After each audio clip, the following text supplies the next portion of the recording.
Are you paying attention to the governance of voting? There's been some recent events. Well, I think that's the tough thing is that I have paid some attention to it. I know where I've like delegated my governance tokens. Now, given the recent events, I guess the only other measure I could take if I really disagreed with what happened is to sell ENS. Back in November, what was your kind of instinct about DAOs? This is obviously the future. This is obviously a better way to manage organizations, or did you feel some nuance at the time? Well, so one of the other pieces of context was that was the same week that Allbirds and Nextdoor went public. And I was kind of, as I say in the article, a reluctant user of Nextdoor and like a three-time consumer of Allbirds, but I didn't feel any emotional affiliation to the companies going public because there was like nothing at stake for me. And if anything, like given my recent experience with ENS, I was kind of annoyed that I didn't get anything from Allbirds, even though, you know, it's kind of like an early adopter of their products and helped probably like the momentum as everyone did who like wore the shoes and told their friends about them and promoted them.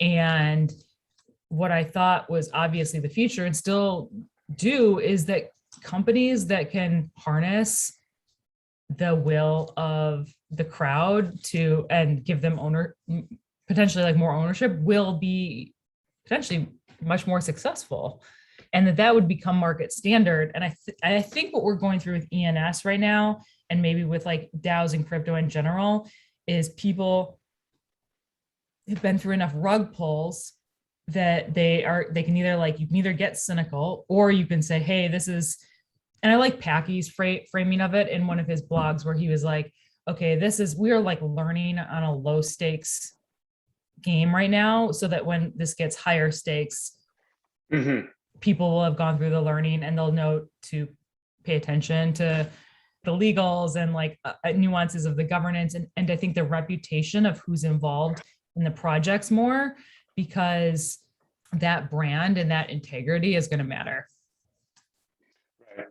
Right. Okay, so let's try to unpack the current case study. I'll just summarize it very briefly by saying, basically, the face of ENS had made some tweets in the past that were extremely disparaging to LGBTQ individuals. And when this was surfaced, he was rather intransient, I think might be a good way to describe it. Wasn't apologizing, was kind of saying, hey, this is what I believe. I'm a religious person, and kind of take it or leave it. And in kind of modern cultural context, crowds emerged that were really upset about this, and were kind of campaigning to get him off, or get him kind of, I guess, not to be the face of ENS and kind of to take some of his power away. And so I remember when this first started happening, you were like, okay, this is a DAO. This is like the perfect use case. To use Packy's terminology, we're learning kind of now on medium stakes. And okay, so what I miss? No, you 100% nailed it. And what I think I missed, because I did that tweet referencing my blog in November, is I was like, okay, they're going to do this vote, and and I assumed that meant that the guy would be removed and governance would have worked from at least my view. And that did not end up being the case. So yeah, this is the vote. Yeah. So well, I think Brantley has a lot of votes, huh? Like that. I didn't even realize that. Has the single most votes. I mean, like a couple things here. First is blockchain governance. This is all on the blockchain. Anybody can go and download this information. Someone did this and put this in, just showing this person's Twitter. About the Brantley thing. Apparently he personally, so the way they set up governance, maybe you recall when you got your airdrop, you were kind of had the option to delegate to somebody. Yes. And so Brantley has his personal tokens, but he also has tons of delegated tokens. Right. And apparently in the immediate aftermath, some people redelegated to other people. but Yes. clearly a lot didn't. Yeah.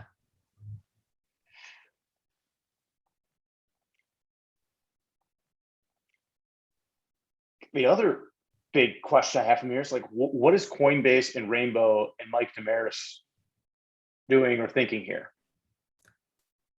They want to be Switzerland. What's the difference between abstain and not vote? So like someone actually proactive, like Nick Duddy proactively went in and said, I'm not going to weigh in on this. Right. There are three options. Yeah. Against, for, and abstain. I mean, I think it's pretty cowardly for the institutions to not vote at all, right? Like if you're not going to vote on an important matter to the community, then like then you shouldn't have a vote. It'd be like being a senator and not show. Right. And so, I mean, honestly, it looks like a plurality of people here don't care or voted to abstain or didn't vote. And then you've got the remainder for or against. And so this proposal is removing Brantley as director. And so I started digging around in ENS governance forums. And this is a delegate who I actually delegated to, and that's who I think I delegated to as well. Yeah, well, good for us. Great minds. She said, this is super interesting because, yeah, you know, she says down here that she's, you know, basically stepping out of this role because she doesn't like the way that the governance is happening. Mm-hmm. And so we really are working on training wheels. Yeah.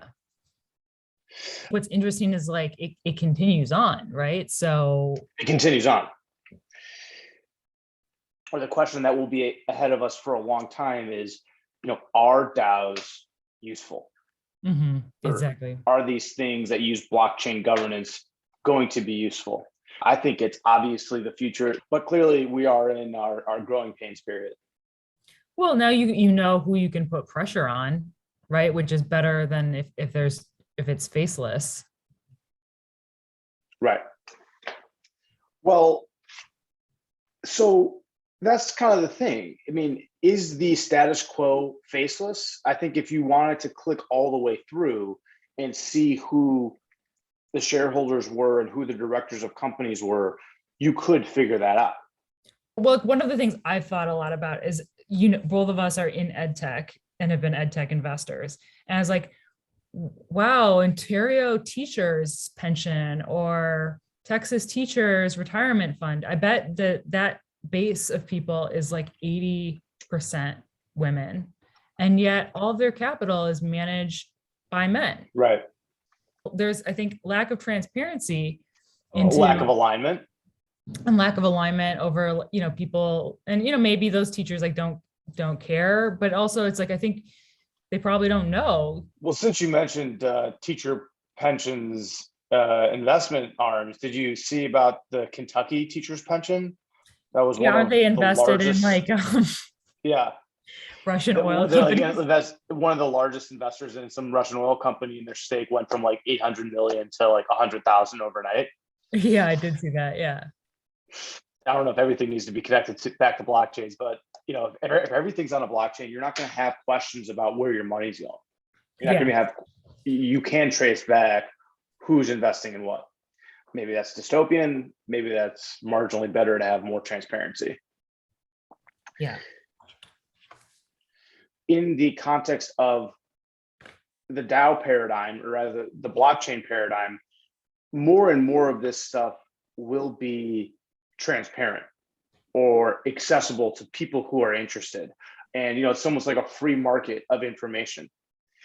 In my heart of hearts, like I'm hopeful that that will be a marginal improvement, and marginal improvements can stack on top of each other, that it's actually a really significant improvement on the status quo.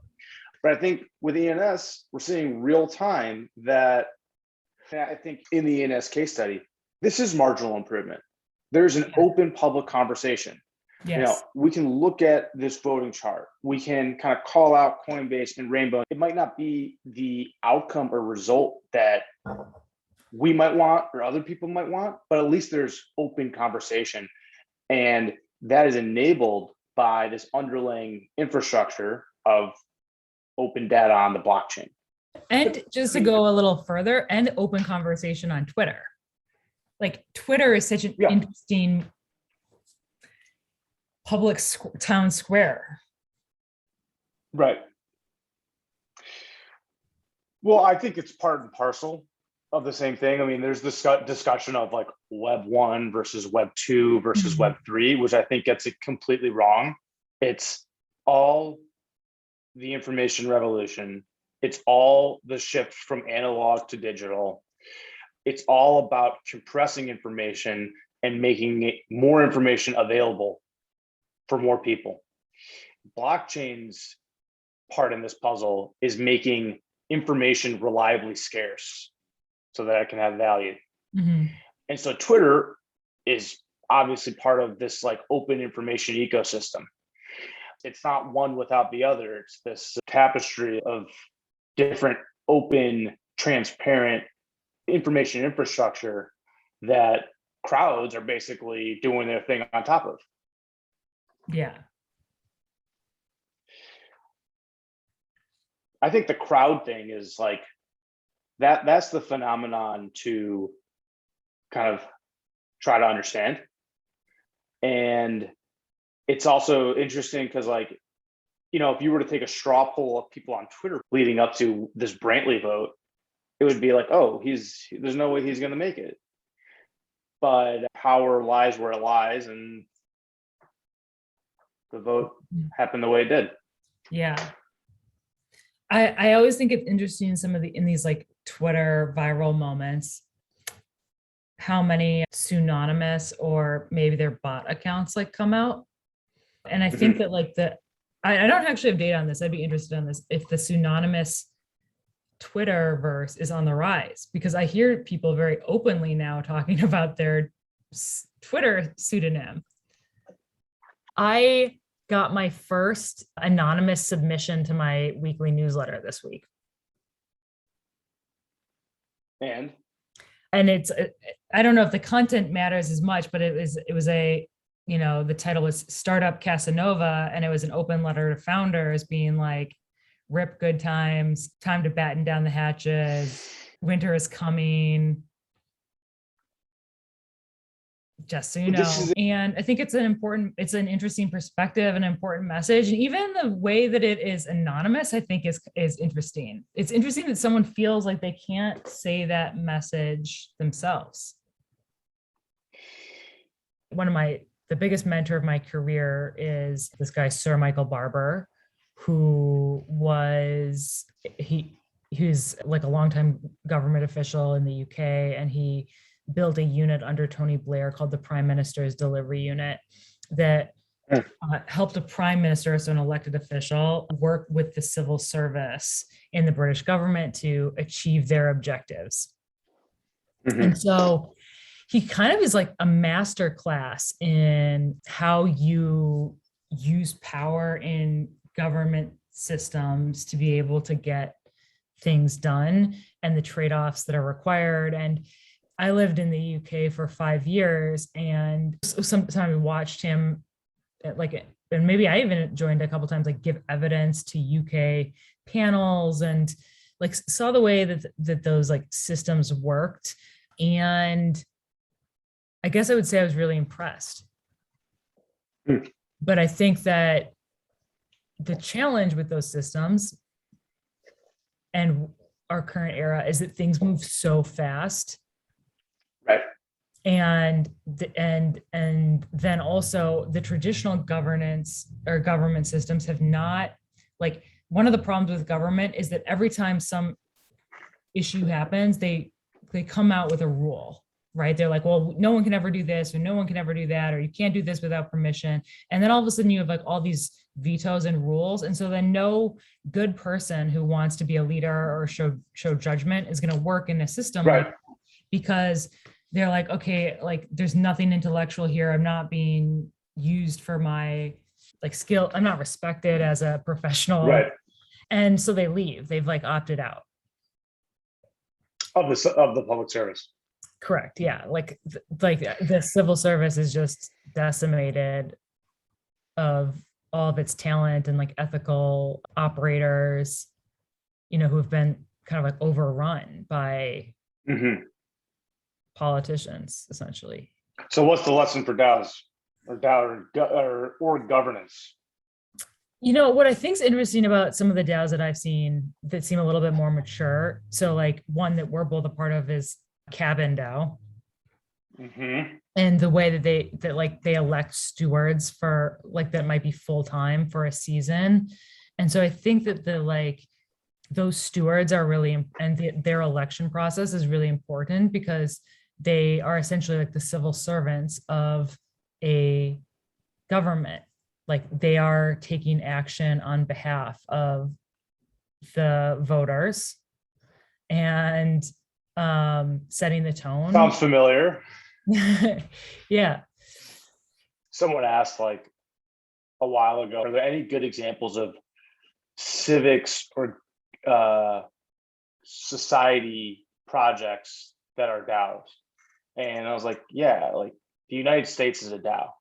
It's decentralized. It's autonomous in the respect that its constitution basically sets out rules. And it's an organization.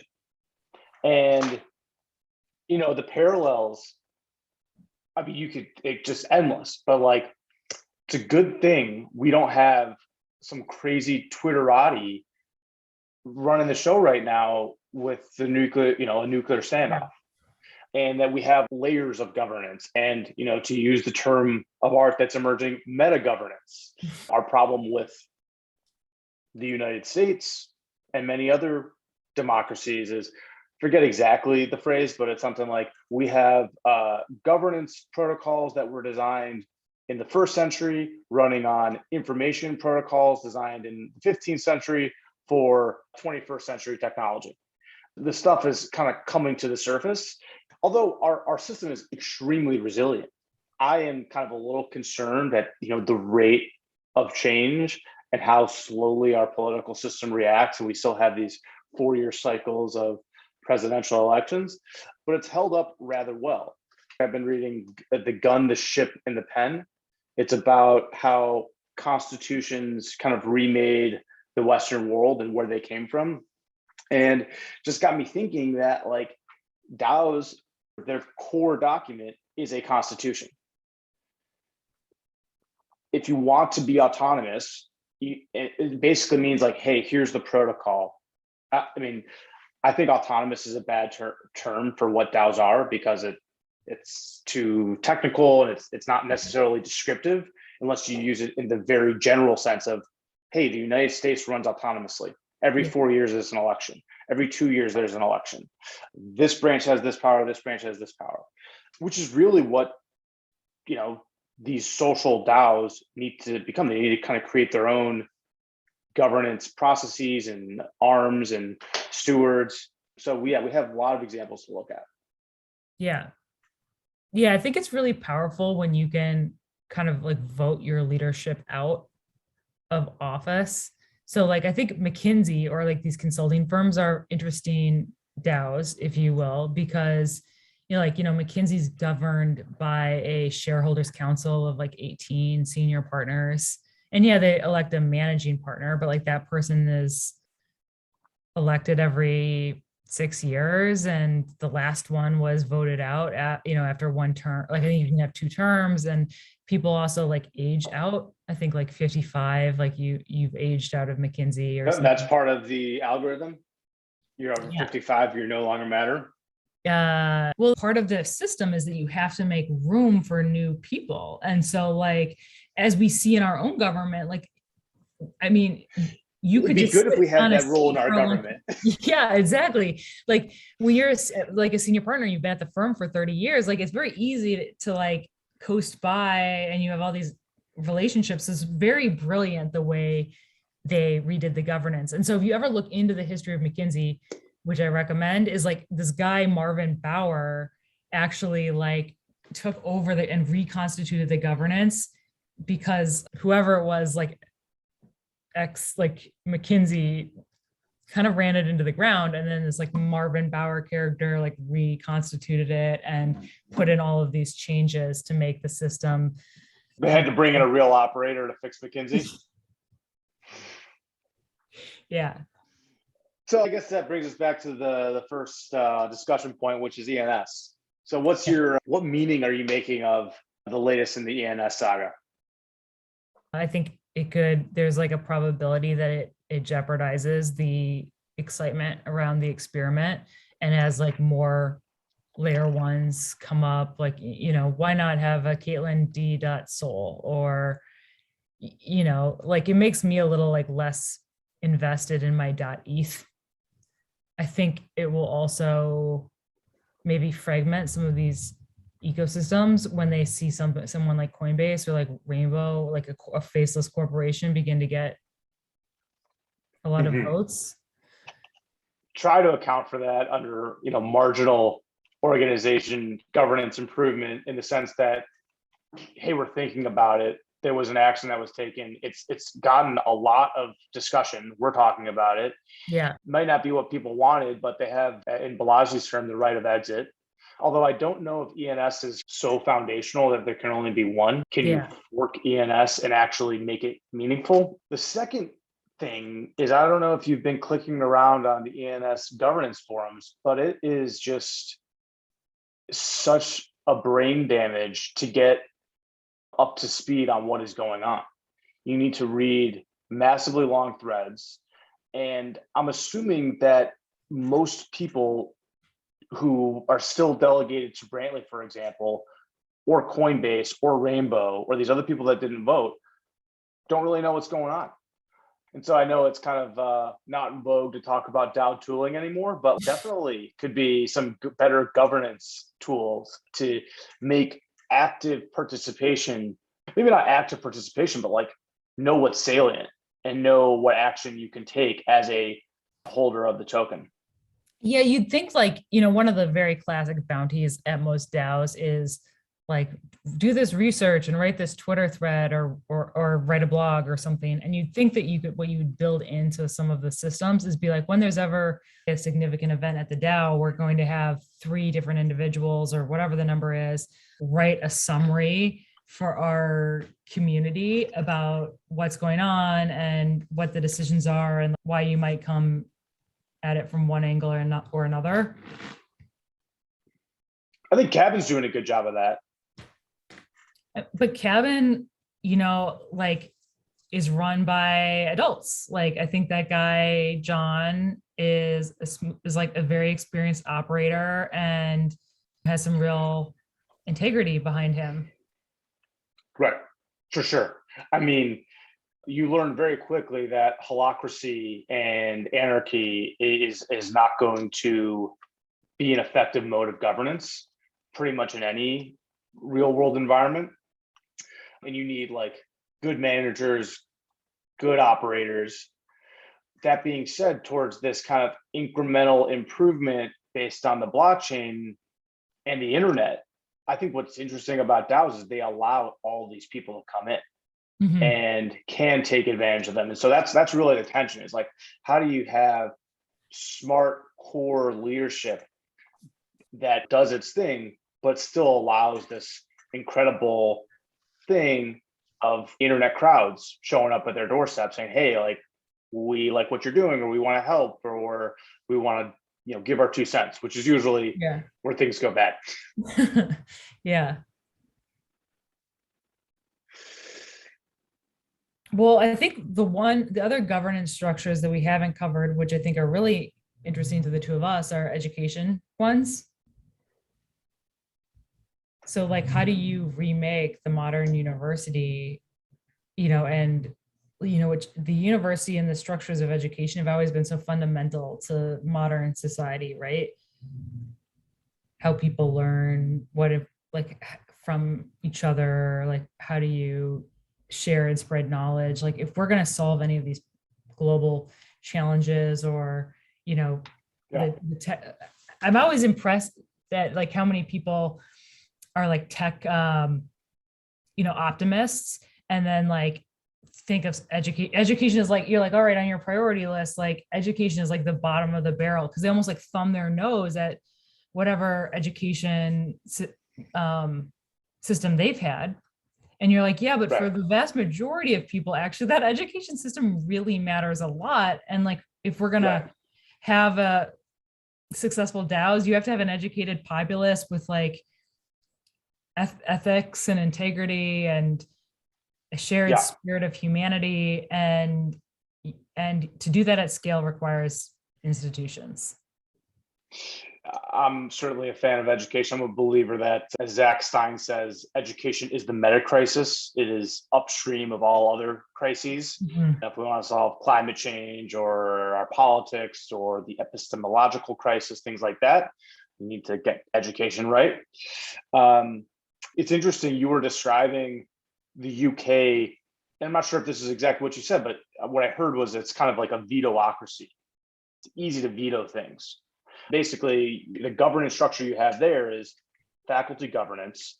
If you have tenure, you can veto a project, any project that comes to your department. And so, the knock-on effects of this are vast and, effectively mean that innovation dies a very quick death when somebody who doesn't like the smell of it gets wind of it, which, happens all the time. So increasingly, as I think about DAOs, it really does come down to what is the governance mechanism. Maybe a little bit of a tangent, but I spent a lot of time working in charter schools in the United States. And the difference between charter schools and traditional public schools is simply the governance of these organizations.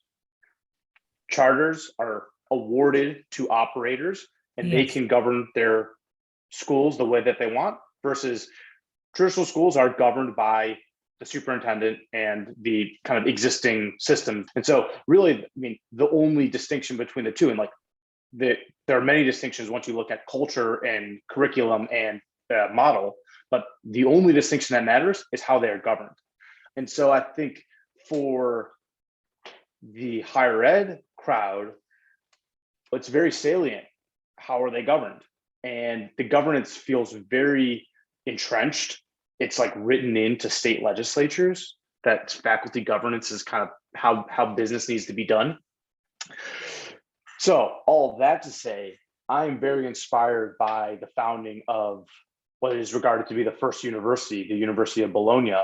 And basically the founding story goes something like visiting students who wanted to be trades and artisan craftspeople basically banded together to, well, one, provide security for themselves because it was in a potentially violent region, and two, decide who was going to be the teachers. So they were basically had decentralized governance over what the school was going to look like. Hopefully we can take a page from that book and create learner-led tokenized communities that are doing the education thing. I think it's great. We need Yeah. you. Yeah. What do you think about this governance as the salient difference between types of organizations? I think it's governance and human capital. So one of the things that I learned from Michael Barber was he's like, there's not a single education system on the planet that outperforms the quality of its professionals. Right. And so like, there's not a government or a company out there that can outperform the quality of the individuals like that are leading it and driving it. Right. That is your constraint. Yeah. Your talent. Yeah. And agreed. And governance, so I'm just thinking of charter schools, they prioritize talent really highly. Yeah. They paid higher salaries. They were going for kind of young, ambitious people that wanted to do that kind of work. Obviously, human capital is a huge part of the puzzle.